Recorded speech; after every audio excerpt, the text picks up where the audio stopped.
Wastage எங்கே அதிகமாக இருக்கும் அந்த கோல்டு எடுங்க. என் ஒய்ஃப் 22க்கு எடுத்தாங்க. 46 பவுன் நான் வாங்கினது. 46 பவுனுக்கு 22% வேஸ்டேஜ் இல்லாமல் தான் அவனை கூப்பிட்டார். சார் 9 லட்ச ரூபா சேவ் பண்ணியிருக்கீங்க சார்.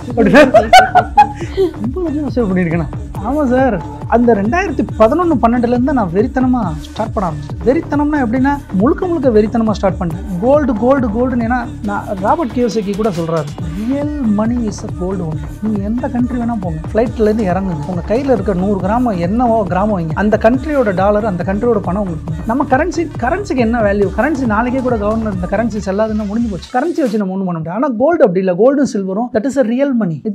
இட்ஸ் என்ன சொல்றது, உலகத்துக்கான ஒரு பொது ஒரு பொருள்னா அது கோல்டு தான். அப்போ நான் என்ன பண்ணேன், இந்த கோல்டை வந்து நான் என்ன பண்ணேன், எய்ம் பண்ணி அதை நான் வாங்க ஆரம்பிச்சுட்டே இருந்தேன் ஃபிசிக்கலாக. அப்போ எனக்கு வந்து இந்த வேஸ்டிங் சார்ஜ் அதெல்லாம் பார்க்கும்போது எனக்கு கொஞ்சம் கவலையாக இருந்தது. ஏடா 10% 20% கோல்டு கேட்குறாங்களே, கோல்டை வாங்குன்னு சொல்கிறாங்க, ஆனால் வேஸ்டேஜ் இருக்குது. இதே தான் பண்ணணுமே தான் இந்த 2017 2016 நான் அந்த ஸ்கீமில் ஜாயின் பண்ணி நான் பண்ணேன். கடைசியாக நான் 2023 கோல்டை நான் வாங்கும்போது அந்த ஃப்ளோர் மேனேஜர் என்னை கூப்பிட்டாரு. சார் இதோட இந்த ஸ்கீமை நாங்களே க்ளோஸ் பண்ண போகிறோம் சார்.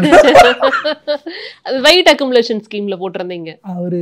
ஏன்னா என் ஒய்ஃப்ட்ட நான் பர்பஸாக சொன்னேன், நீ எடுக்கிற கோல்டு அவங்க சொல்லியிருக்காங்க 0%, நீ கோல்டு தாறுமாற எடு, 25%க்கு போய் எடு.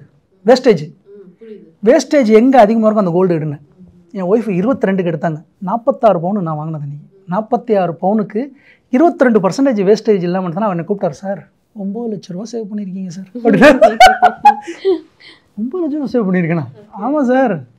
சார் இந்த ஸ்கீமே எங்கள் எம்டிஏ எங்களுக்கு சொல்கிறாரு சார், இதோட க்ளோஸ் பண்ணிக்கலாமான்னு எங்களுக்கு ஒரு டவுட் இருக்குது. இல்லாட்டி மேக்ஸிமம் 15% வேஸ்ட் வரையும் ஓகே, அதுக்கு மேலே இருந்தால் பே பண்ண சொல்லணும் சார். ஏன்னா இந்த மாதிரிலாம் ஆமாம், அது ஒரு சில கடையில் வந்துட்டு 18%க்கு மேலே கிடையாதுங்களா. ஆனால் நான் 17 ஸ்டார்ட் பண்ணனால எனக்கும் அந்த ரிலேஷன்ஷிப் நல்லா இருந்தது. எனக்கும் அந்த மேனேஜருக்குலாம் ரிலேஷன்ஷிப் நல்லா இருந்துச்சு. அந்த கோல்டு ஜுவல்லரிக்கும் நல்ல ரிலேஷன் இருந்துச்சு. அதனால் நான் ஒருத்தரையும் மெயின்டைன் பண்ணிகிட்டே இருப்பேன். சார் கன்ஃபார்ம் தானே, ஜீரோ தானே நான் இன்வெஸ்ட் பண்ணுறேன் சார், இந்த வருஷம் நான் 2 லட்ச ரூபா பண்ண போகிறேன், இன்னும் ஓகே தானே ஓகே சார் அப்படிம்பாங்க.